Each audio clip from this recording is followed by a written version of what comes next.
Good morning, and welcome to the Unitarian Church of Evanston. Whether this is your spiritual home or you are newly discovering this community, we are grateful you are with us. We are an inclusive and welcoming community seeking truth in love and striving to nurture the human spirit for a world made whole. We are guided by our principles and values, which remind us in every moment and through every challenge that each of us is worthy of love and that we are all connected through the vast and beautiful web of his existence. We come together to remember our kinship with one another and to hold one another in heart and mind with tenderness and careful attention. There are many links of connection in the description below of the YouTube live screen, including the order of service credits, ways to support our mission, and to be added to our email newsletter list. We have a few announcements. After worship, we will have a 20-minute kinship time with hot beverages and treats from 11:15 to 11:35. During that time, please try to greet someone that you haven't met before. After kinship, at 11:35, our all-ages faith formation hour begins, which includes forum discussion on immigrant solidarity team in room 6 and on Zoom, a discussion on our proposed ends statements in the minister's office and on Zoom, the junior and senior high school youth group, 7th to 12th grades, meets in room 13.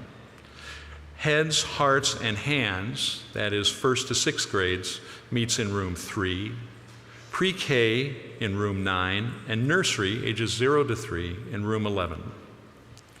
Our annual Rummage Sale is back. Yes. Save the dates, May 20th and May 21st, and we need volunteers.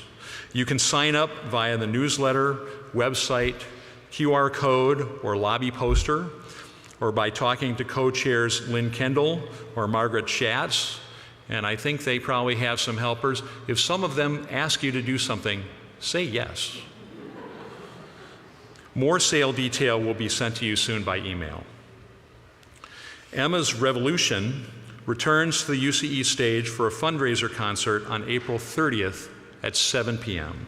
Tickets are on sale on their website, which is on the poster in the lobby and has a QR code to scan, or you can use the live link in the UCE newsletter. And one final announcement from Joan Retzloff, Betty Walker, and Jackie Seaman. We are happy that the social justice lending libraries are open again in a new location. They are at the back of the sanctuary, facing the south windows, and are waiting for you to visit. You will find a variety of books and DVDs to interest and inform you about current issues UCE is working to address, and we hope you will take the opportunity to browse and then take something home. Sign-out sheets are on the shelves. Since there are a few books missing from the original collection, please check your bookshelves at home to see if they might be hiding there. You will find a list on the carts. And I want to introduce Gay Riseborough now to introduce our lobby artist, Leslie Riley.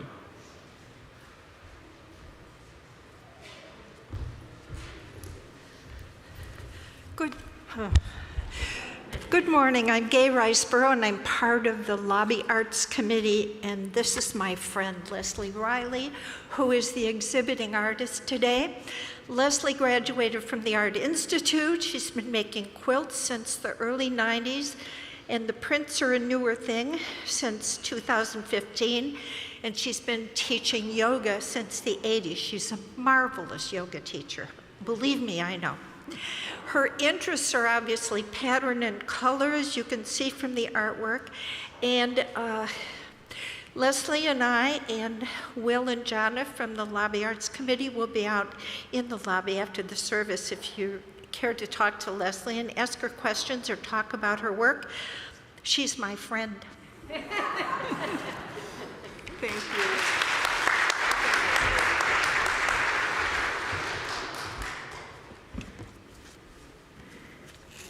So happy to have your artwork is stunning in the lobby. It's going to be a joy to have it with us and have you with us today. Good morning. dear ones.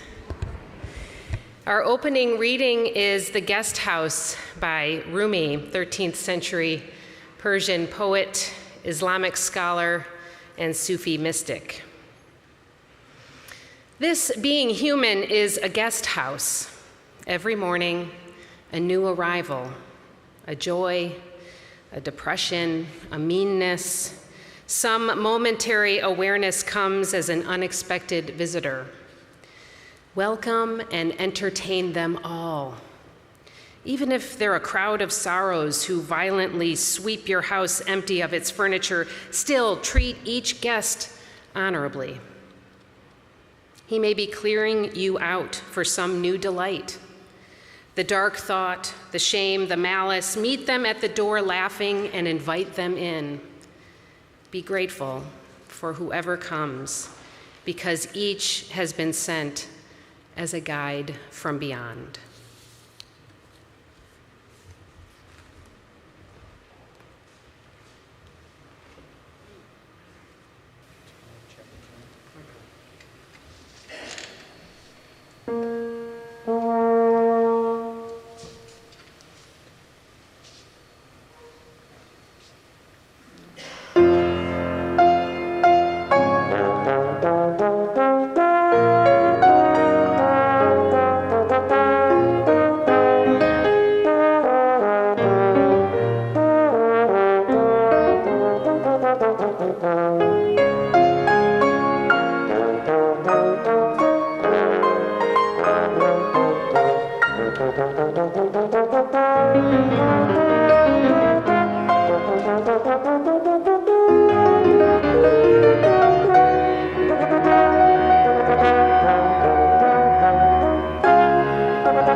Thank you, Dale and Gregory.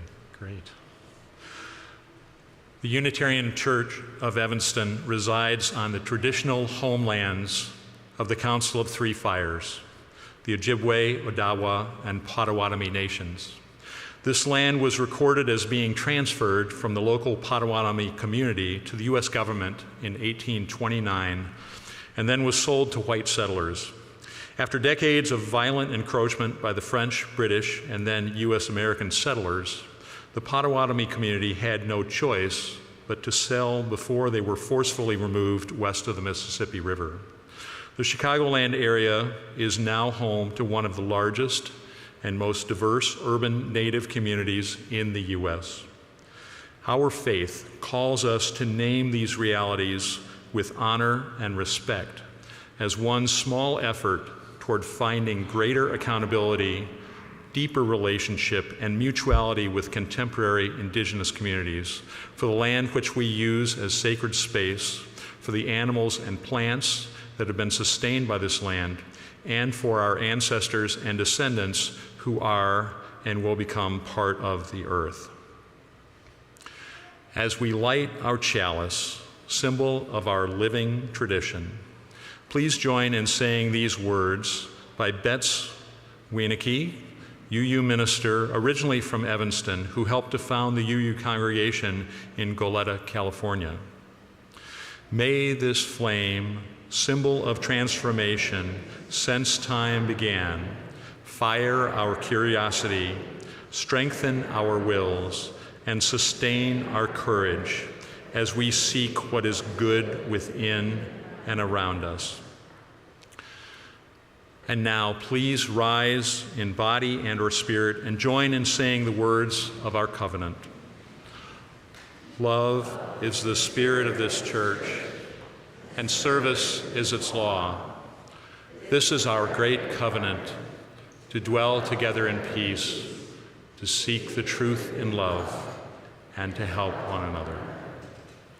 And before our hymn, please turn to one another, someone sitting near you, perhaps someone you don't know well, and offer a greeting and welcome. If you are participating from home, please offer your greetings in the chat if you haven't already.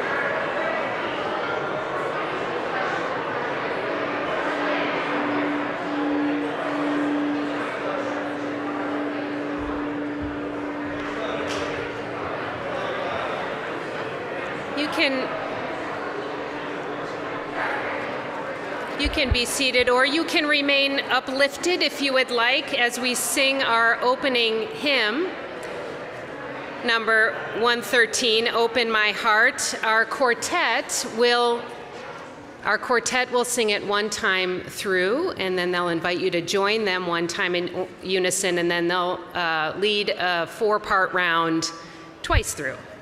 Please join in as you are willing and able.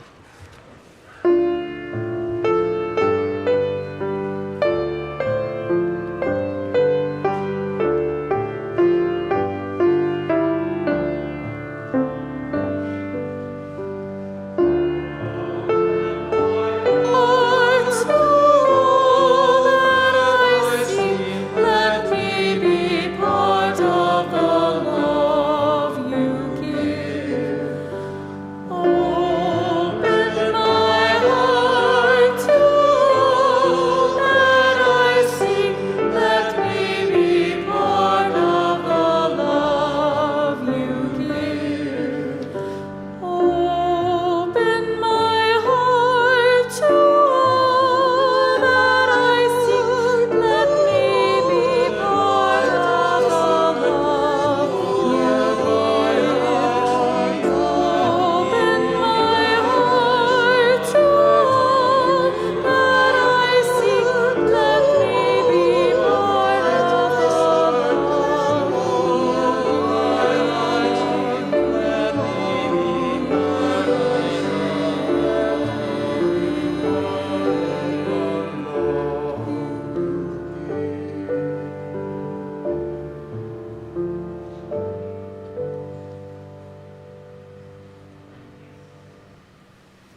Well, good morning.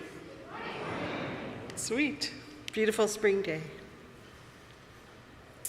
Today's Time for All Ages is Hannah and the Ramadan Gift by Qasim Hashid and illustrated by Aliyah Jalil. Waiting for the slides. There we go. Oh. Sorry, I got big fingers. Wrong button. There we go. At least I'm not driving and going the wrong way. When Dada Jan gently shook her awake, Hannah Noor opened her eyes slowly, confused by the darkness. The sun hadn't risen yet. But when she saw her grandfather smiling down at her, she remembered. Ramadan Mubarak, shouted Hannah, jumping out of bed. Hannah had been counting down to the first day of Ramadan, the holy month of fasting for Muslims, and now it was finally here. Can I fast this year? Hannah asked. Going from dawn to sunset without eating for a whole month seemed hard to Hannah. But now that she was 8, she was surely old enough. Fasting is for grown-ups, not for growing children, Dada Jan said. But if I can't fast, then how can I celebrate Ramadan? By saving the world, replied Dada Jan. Let's stop at the soup kitchen on the way to school, Dada Jan said. Why? Don't we have plenty at home? Dada Jan explained, well, it isn't for us. When we fast during Ramadan, we feel hungry, and it reminds us that all over the world there are people who don't have enough food. So we must stop to help them. On the 11th day of Ramadan, Dada Jan woke Hannah up before sunrise. Shall we save the world again today, Dada Jan? Hannah asked excitedly. Then she remembered that today was also an important day at school, the big science fair, and she didn't want to be late. Don't worry, Dada Jan said. We're up in plenty of time to stop at the shelter before you go to school. But, Dada Jan, the people at the shelter won't know that we are the ones who donated the clothes. Why does that matter? Sometimes it's enough to help people simply out of love. Besides, he whispered with a wink, all the best superheroes work in secret, don't they? When Hannah got to school, she got ready for the science fair. Amazing model, Hannah, her friend Danny said. Well, thanks. What's yours? It's a globe showing the dates and the flight path that Amelia Earhart, the first woman to fly solo around the world, took. Ooh, look, Maria made a robot. And Danny set down his model and ran off. Danny, wait! The globe was rolling off the table. Hannah lunged and caught it just before it smashed to the ground. Phew, that was close, Hannah thought. She put the globe back on the table before anyone noticed. On Saturday, 20 days of Ramadan had passed. Remember, you have a play date with Sarah, called Hannah's mom. Sarah's family had just moved into their neighborhood. But I was going to work on my art project today, objected Hannah. Hannah, that's not very nice. We need to welcome new neighbors. I'll make you a deal, Dada Jan said. I'll go with you, and if you're not having fun, we can leave whenever you want, okay? I won't have any fun, muttered Hannah, but she went with Dada Jan anyway. They ate delicious kanafa that Sarah's mom had made. They looked at pictures of Sarah's friends from her old school, and pretty soon they had lost track of time altogether. Ready to go? Asked Dada Jan. But we haven't finished our game, said Hannah and Sarah at the same time. When they got home, Dada John showed Hannah an old family album. This is from the year we moved to this place. We didn't know anyone, and we didn't speak the language. So what did you do? Asked Hannah. It was the kindness of our friends that got us through, said Dada John. Now it was the last day of Ramadan. When the sun sets on the last day of Ramadan, it is the Eid al-Fitr celebration. Dada John smiled. Do you think you made the world a better place by helping your neighbors this Ramadan? I tried, but I don't think it worked, said Hannah. I wouldn't be too sure about that, replied Dada John. The sun was shining the next day. It was finally Eid. Hannah and her family headed to the mosque for Eid prayer. Their mosque, like their home, was decorated with Ramadan lights, and the air was filled with the wonderful aroma of her favorite Eid desserts. And after the Eid prayer, they visited the cemetery to remember Dada John and other loved ones. When they got home for the Eid party, just as their guests started pouring in, exclaiming, Eid Mubarak, Hannah's whole world was there to celebrate. Everyone was hugging her and saying, Eid Mubarak, Hannah. I'll race you to the last gulab jamun, said Dada John. But Hannah had something else on her mind. How do I know if I've helped the world this Ramadan, Dada John? Well, let's see. Did you help others simply out of love? Hannah nodded. And did you show love to those who had no one else? I think so, said Hannah, as she thought about Sarah. Then you have your answer, said Dada John. It would still be many years, though, before Hannah could fast for Ramadan. But she'd helped her neighbors, her world, and that made this the best Eid ever.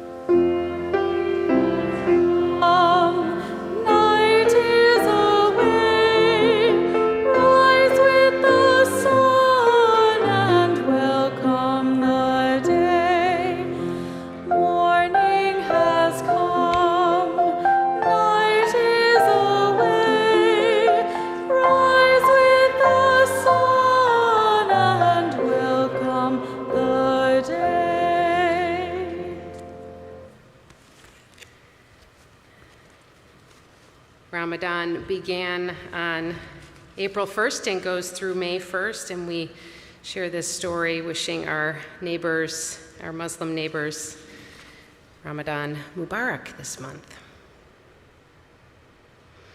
Each Sunday we hold space for the joys and sorrows of those gathered here, honoring the struggles and the triumphs, the brokenness and the wholeness that is a part of the human experience. If you have a joy or sorrow that you'd like spoken aloud, you can write it in the Joys and Sorrows book, which is found at the back table there, or you can enter it into the Google form found on our website, or you can simply send me an email. These are the joys and sorrows that have been shared today. From Nancy Owens and Nancy Lee. After 21 years of service, Nancy Owens has resigned from the YMCA, a wonderful employer, and certainly some sorrow at saying goodbye, but we are ecstatic. Congratulations, Nancy, very exciting. Jennifer Crosby shares this joy. My father did make it through surgery and is recovering. He will be going to a nursing home for some weeks, but we are still holding on to the hope that he will be able to return home for the last few months to a year of his life. And Karen and Steve Korey are also giddy with delight following Steve's retirement this past Thursday. We are hitting the road, for an extended driving vacation that may take us all the way to San Diego with no itinerary whatsoever. That's very exciting. We feel like kids again and intend to follow our hearts for the years to come. Congratulations. Kristen Lems was in the hospital this week with a kidney stone. She is home recovering now and welcomes your well wishes. Minna Green shares this sorrow. My best friend Joe Fong had a heart attack Thursday night and underwent open heart surgery and had a quadruple bypass. But the joy is that the surgery was successful, and I hope to be able to visit him tomorrow briefly. Harry Jones shares this sorrow that Joe has been diagnosed with stage 4 lung cancer, which has metastasized to her liver and lymph nodes. The cancer is terminal. The joy is that Joe is home already in no pain and maintains her usual healthy, brave, and sensible attitude towards the news. Our hopes are high that she makes it at least to our 70th wedding anniversary in June. And member Betty Yakim shares the deep sorrow that her son, Keith, died suddenly in a car accident last week. She is surrounded by the love and support of chosen and actual family and is not alone, but welcomes your well wishes and prayers for everyone in their family who's mourning. This sacred space for our tender offerings is part of the practice of beloved community. Together we expand our celebrations and we lessen the burden of our grief. You are invited now to come forward and light a candle for a joy or a sorrow that is held on your heart this morning.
Please join me in the spirit of prayer and meditation. This is Welcoming Blessing by Jan Richardson.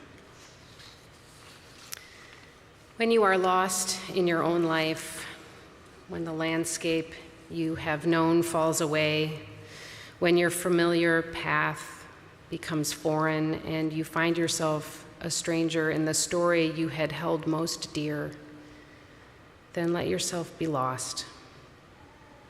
Let yourself leave for a place whose contours you do not already know, whose cadences you have not learned by heart. Let yourself land on a threshold that mirrors the mystery of your own bewildered soul. It will come as a surprise what arrives to welcome you through the door, making a place for you at the table and calling you by your name. Let what comes, come. Let the glass be filled. Let the light be tended. Let the hands lay before you what will meet you in your hunger. Let the laughter. Let the sweetness that enters the sorrow. Let the solace that comes as sustenance and sudden unbidden grace. For what comes, offer gladness. For what greets you with kindly welcome, offer thanks. Offer blessing for those who gathered you in and will not be forgotten, those who, when you were a stranger, made a place for you at the table and called you by your name.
As we say in our covenant each Sunday, service is our law.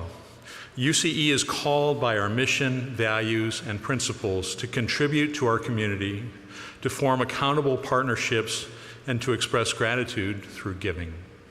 Today's offering will be shared with Faith in Place, whose mission is to empower people of diverse faiths and spiritualities to be leaders in advancing environmental and racial justice, providing resources to educate, connect, and advocate for healthier communities. And here is a short video about their work.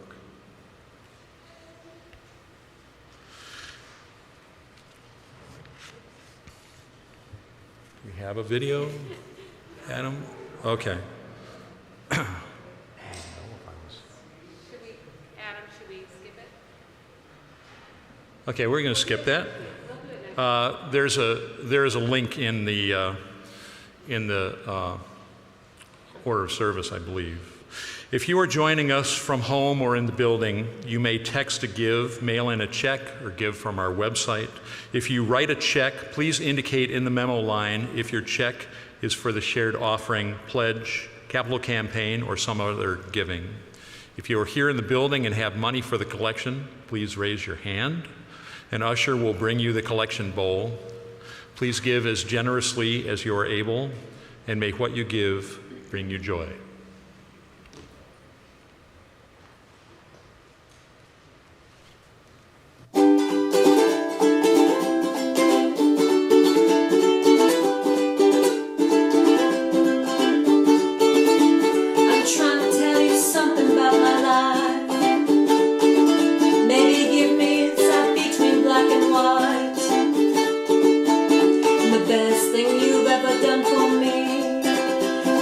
Help me take my life less seriously. It's only life after all.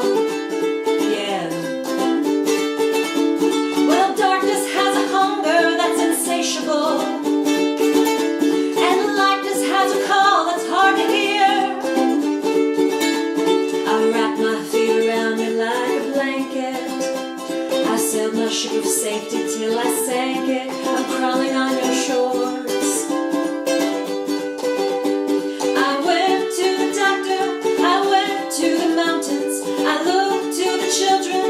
Drank from the fountains. There's more than one answer to these questions, pointing in a crooked line.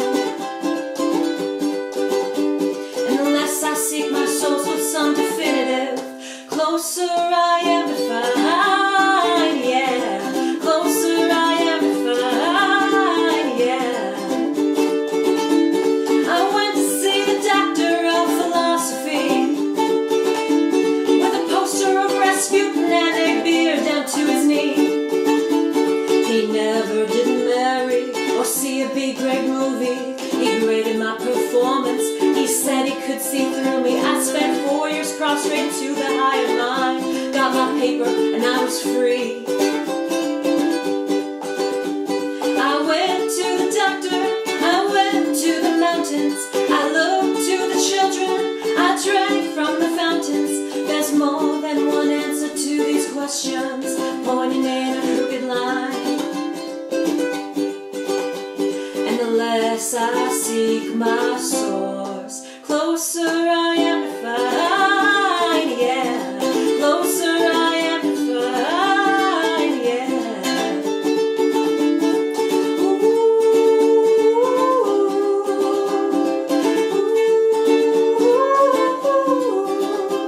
I stopped by the bar at 3 a.m. to seek solace in a bottle or possibly a friend. And I woke up with a headache like my head against the board, twice as cloudy as I've been the night before, and I went in seeking clarity. I went to the doctor, I went to the mountains, I looked to the children, I drank from the fountains. Yeah, we go to the doctor, we go to the mountains, we look to the children, we drink from the fountains. Yeah, we go to the Bible, we go through the workout, we read up on revival, we stand up on the lookout. There's more than one answer to these questions, pointing in a crooked line. And unless I seek my source with some definitive, closer I am to find. Closer I am to find. Closer I am to find, yeah.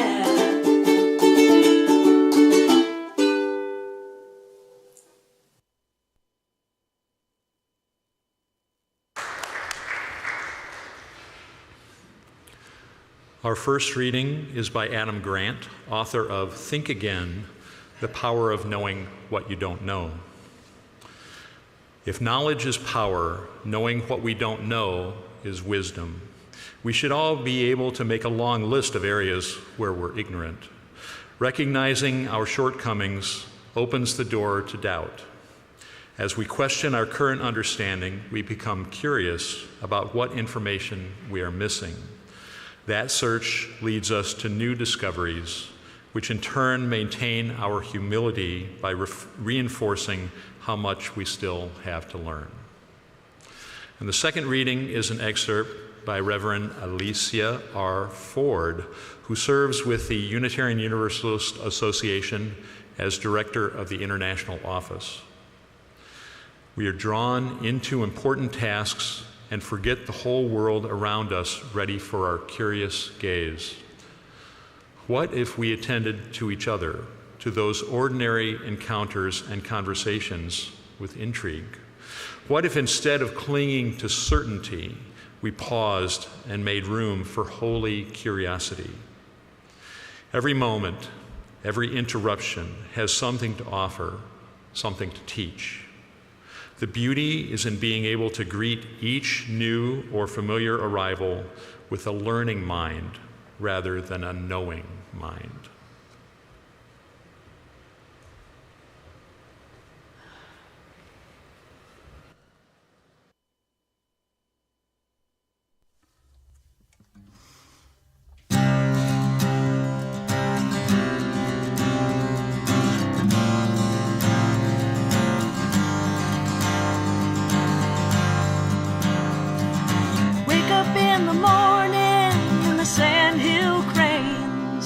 Calling across the sloughs, echoing on the land, and the sun is surely rising above the tall pine trees.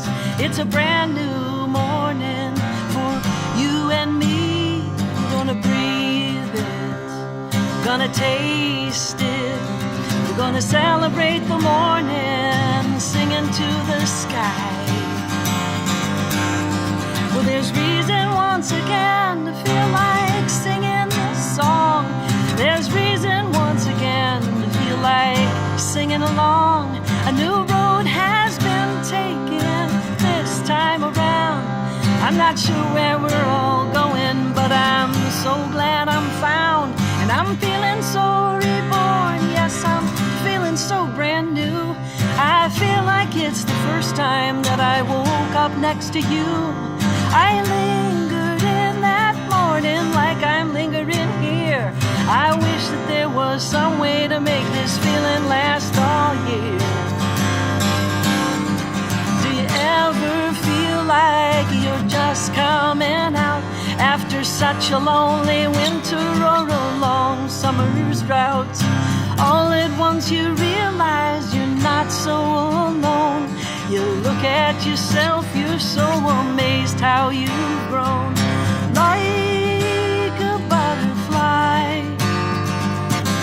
you've grown wings and you can fly away.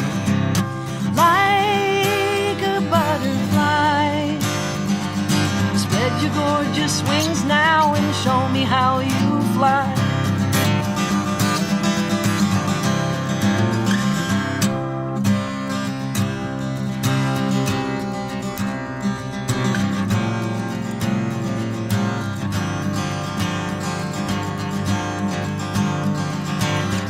In the midnight and I hear a lonely loon calling across the northern lake, and I look out at the moon. It was sinking down slowly, it turned dark blood red. I felt just that much closer to seeing the silver thread that binds me, and I can feel it, a sacred silver thread weaving in and out between my bones. It ties my muscle to my bones. It ties my body to my soul. It ties my spirit to this earth and makes a circle complete between death and rebirth. And there's reason once again to feel like singing this song. There's reason once again to feel like singing along. A new road has been taken this time around. See, I'm not sure where we're all going, but I'm so glad I'm found. And I'm feeling so reborn. Yes, I'm feeling so brand new. I feel like it's the first time that I woke up next to you. I lingered in that morning like I'm lingering here. I wish that there was some way to make this feeling last all year. Do you ever feel like you're just coming out after such a lonely winter or a long summer's drought. All at once you realize you're not so alone. You look at yourself, you're so amazed how you've grown, like a butterfly. You've grown wings and you can fly away, like a butterfly. Spread your gorgeous wings now and show me how you fly. Spread your gorgeous wings now. Spread your gorgeous wings now. I'll spread your gorgeous wings now. Show me how you fly.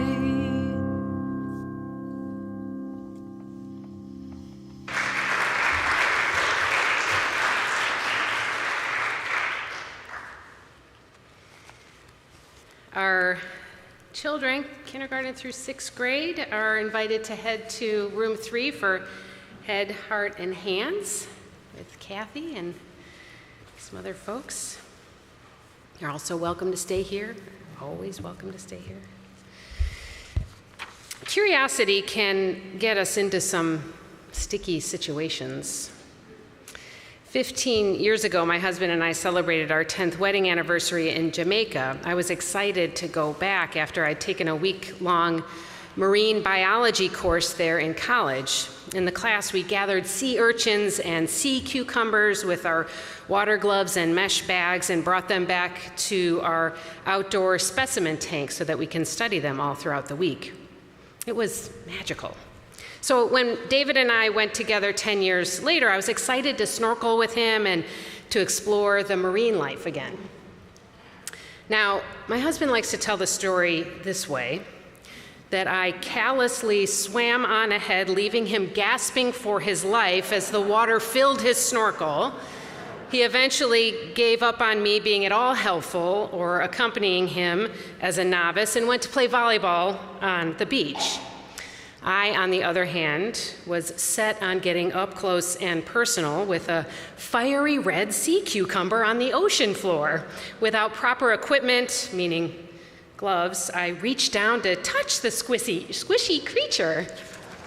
And within seconds, I felt the stinging needles of pain in my hand, which then shot up my arm. It was, of course, a poisonous thing that I had touched. I swam to shore, ran past my sand-coated volleyball-playing husband to the resort infirmary, and with a little Benadryl, I was fine. But it was a good reminder that being curious without humility or the proper equipment can lead to trouble. Curiosity can take many forms. There's intellectual curiosity, wanting to know more about science and the natural world. There's emotional curiosity, understanding how our feelings motivate us. There's spiritual curiosity, exploring beliefs and answers to the big, unanswerable questions. And there's relational curiosity, wanting to understand the dynamics between people and how we communicate our needs to one another. As Unitarian Universalists, we tend to really value and pride ourselves on being intellectually curious. These days, our intellectual curiosity doesn't often have to go long unanswered. So much information is at our fingertips in an instant. We often say this sarcastically in my family when a question of trivia is posed. Gee, I wish there was a way for us to find that out if we didn't have the whole Library of Alexandria in our hands. Intellectual curiosity is valuable, but I wonder if it's safer than practicing spiritual, emotional, and relational curiosity. I'm talking about the kind of curiosity that requires humility and courage because it can lead to profound transformation. Humility and courage are the necessary accountability partners to spiritual, emotional, and relational curiosity. I love the quote by Adam Grant from our reading, "If knowledge is power, knowing what we don't know is wisdom." Cultivating wisdom as opposed to being hungry for knowledge takes courage because it can be scary to admit that we don't know something. We want mastery in our lives. It can be painful to fumble around and figure things out, to get things wrong, and to walk into the darkness without knowing where we're going. But we can build our capacity to be courageously and humbly curious by paying attention to what's happening in our bodies.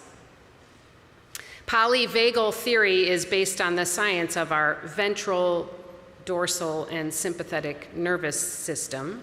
And Deb Dana is a clinician and author who specializes in using polyvagal theory to help people shape and regulate their nervous systems.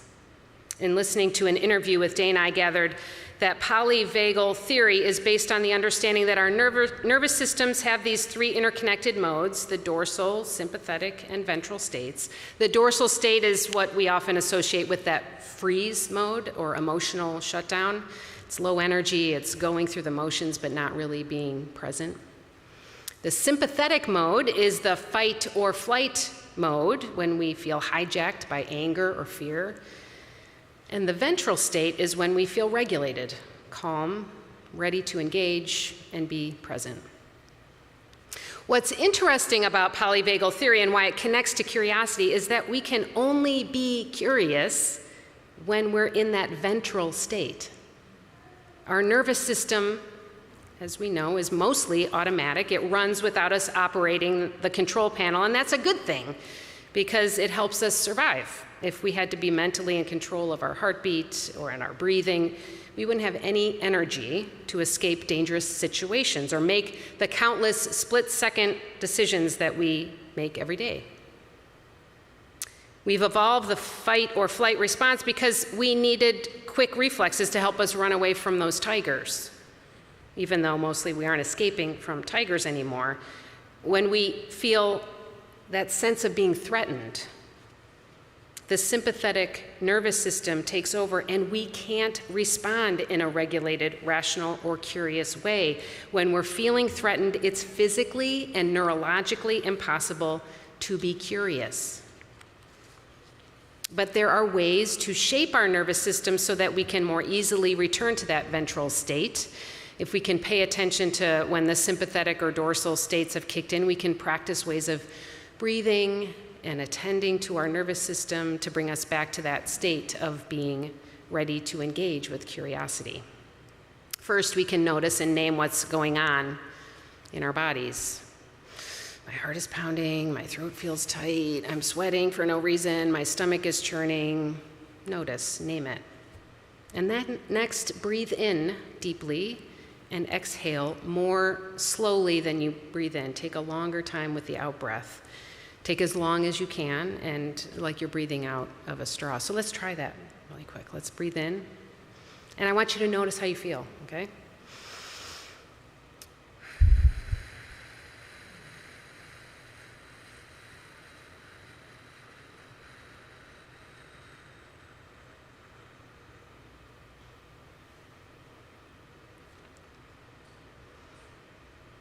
I feel calmer.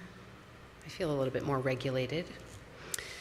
We can practice being curious by attending to our emotional and physical states, and we can also cultivate courageous and humble curiosity through the practice of beloved community. This past Wednesday, we hosted the first of 4 conversations scheduled to discuss our draft end statements, which I introduced to you last week. 10 of us met to ask questions and offer feedback on the statements. There's another one scheduled today in my office or on Zoom if you want to join us. The conversation that we had was rich and meaningful. One of the comments that came up was about curiosity and whether it is important to include the word curiosity in our ends statements. Some felt that curiosity is implied with the words like wonder, humility, and openness to transformation. What we all agreed on is that curiosity is a necessary component in our work, our commitment to dismantle racism and oppression. To dismantle racism, we have to build relationships across difference. And to build relationships across difference, we have to be curious about others. And to be curious about others, we have to set aside our assumptions and our fears. We must be open to being personally and relationally transformed. In an interview with Jon Stewart, Brian Stevenson of the Equal Justice Initiative shares a story of curiosity that led to personal and relational transformation and healing. Some of you saw this interview with the Real team recently. Stevenson recounts the story of a woman who visited the National Memorial for Peace and Justice in Montgomery, Alabama.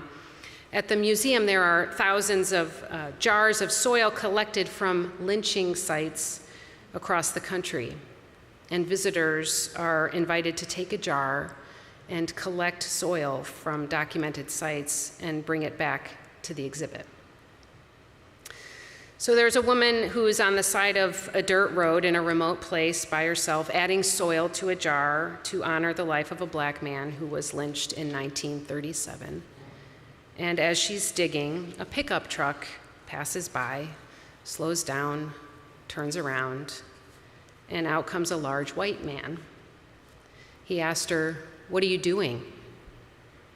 And she's afraid, as a black woman on the side of the road, confronted by a large white man, but she tells him what she's doing.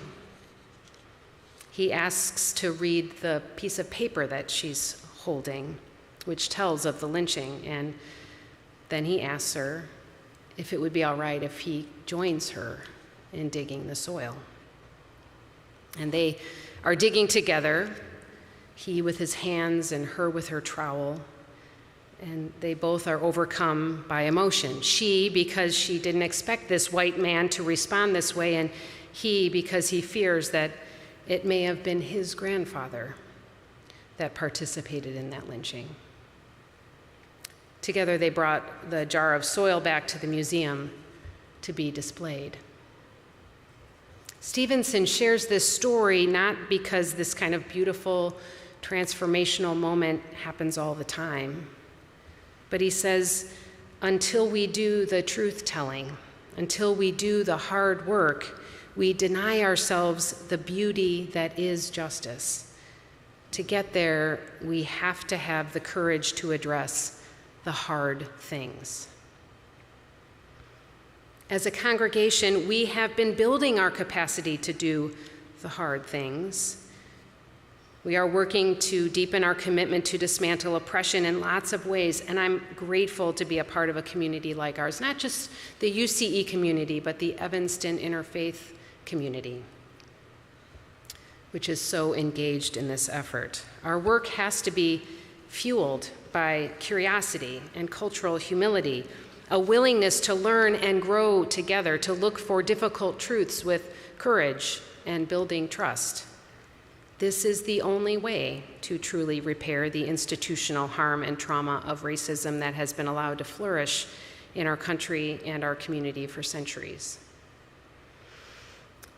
I know that many of you are aware that Evanston is working to make financial reparations to its Black citizens for the generational harm done through redlining and segregation. The Evanston Interfaith community, lay leaders, and some of us as clergy who serve predominantly white congregations are looking at how we might collectively support this effort. There'll be more information coming about this, so stay tuned about that. But what I can tell you now is that from our first conversations, it was clear that our efforts to make reparations and repair can't only be about money. Financial reparations must be coupled with ongoing education, relationship building and healing, and a willingness to face our own histories with courage and humility.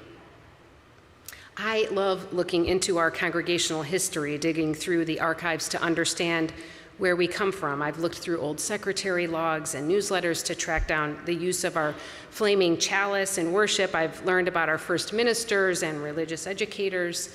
I've learned about Reverend Charles Edis, this congregation's minister in the 1960s who marched with Reverend Jacob Blake of Ebenezer Baptist Church for fair housing. When riots erupted after Dr. Martin Luther King Jr.'s assassination, the mayor of Evanston asked the Council of Churches to lead a peace march so as to stem the threat of violence. Reverends Blake and Edis agreed to lead a march with the condition that the Fair Housing Ordinance pass, and it did. Stories like this of the commitment to racial justice in our shared history are inspiring. It feels good when our curiosity leads us to discover information that puts us in a flattering light. But it's harder to discover the truths that are laid bare by what is missing. I'm curious to explore our history by looking for our response or lack of response during the racial uprising in Chicago in the summer of 1919, when a black child was murdered because he swam over an invisible line in Lake Michigan.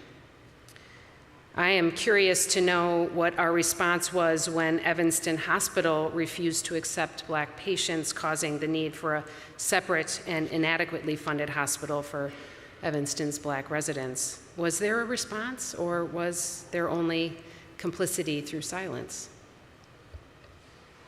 Our search through our archives with this lens should not be driven by guilt or shame or trying to beat ourselves up, but we need to be courageous and humble when exploring our history so that we can tell a fuller story to ourselves and to our neighbors as we build trust and heal our relationships.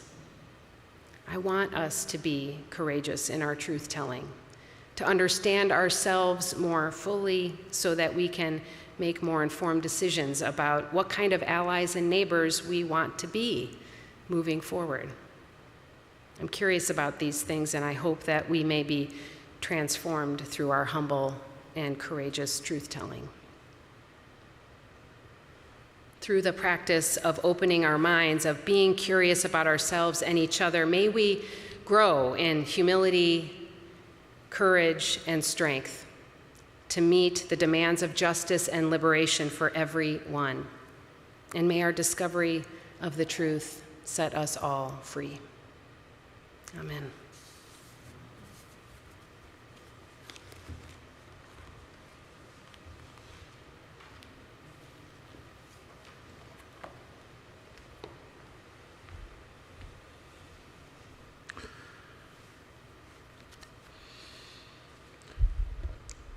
As we extinguish the chalice, please join in saying these words.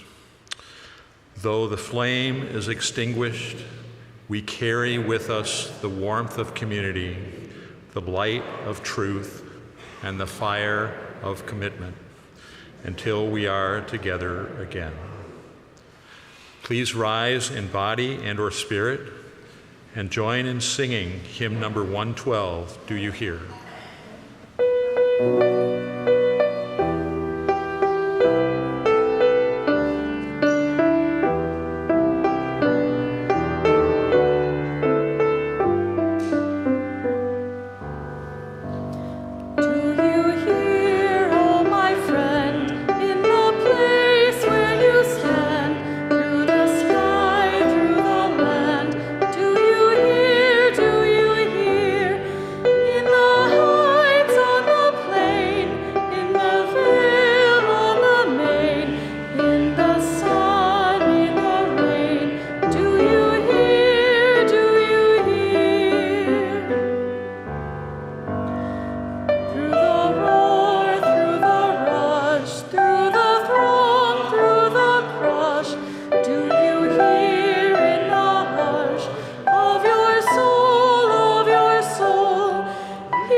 Our benediction is from Rainer Maria Rilke.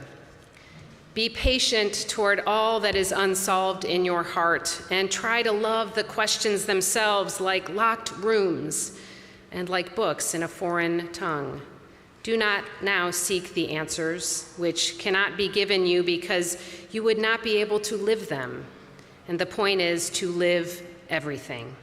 Live the questions now. Perhaps you will then gradually, without even noticing, live along some distant day into the answer. Go making peace, friends.